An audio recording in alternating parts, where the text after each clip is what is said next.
TVK மாநாடுல Vijay அண்ணா பேசிட்டு இருக்கப்போ யாராவது விஜய் அண்ணாவை அடிக்க வந்தா என்ன நடக்கும்? அப்போ விஜய் அண்ணா என்ன பண்ணுவாரு?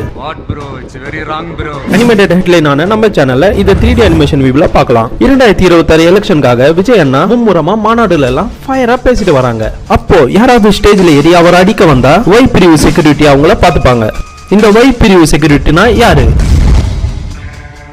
இந்தியால அரசியல்வாதிகளுக்கும் அதிகாரிகளுக்கும் அல்லது எந்த ஒரு நபரின் பாதுகாப்பு அச்சுறுத்தலை கருத்தில் கொண்டு அவங்களுக்கு அரசாங்கமும் காவல்துறையினரும் பாதுகாப்பு கொடுக்கறாங்க. இந்த வகையில நம்ம விஜய் அண்ணாவுக்கும் இந்த செக்யூரிட்டி கொடுக்கப்பட்டிருக்கு. இந்த பிரிவுல PSO தனி பாதுகாப்பு அதிகாரிங்க 2 பேரும் 11 ஆயுதம் ஏந்திய CRPF வீரர்களும் இருப்பாங்க. இதை தவிர மாநில போலீசாரும் 24 மணி நேரமும் பாதுகாப்பு கொடுக்கிறது தனி விஷயம். சோ நம்ம விஜய் அண்ணா ஸ்பீச்சுக்கு எந்த ஒரு தடங்களும் வராது. 2 பேருக்கு நடுவுல தான் போட்டியே. ஒன்னு டிவிகே, இன்னொன்னு டிஎம்கே. நீங்க என்ன நினைக்கிறீங்க? 2026 எலெக்ஷன்ல விஜய் அண்ணா சிஎம் ஆவாரா இல்லையான்னு கமெண்ட் பண்ணிட்டு இந்த மாதிரி நியூஸ் மற்றும் இன்ஃபர்மேஷனை 3D அனிமேஷன் வியூல பார்க்க நம்ம சேனலை சப்ஸ்கிரைப் பண்ணி வச்சுக்கோங்க.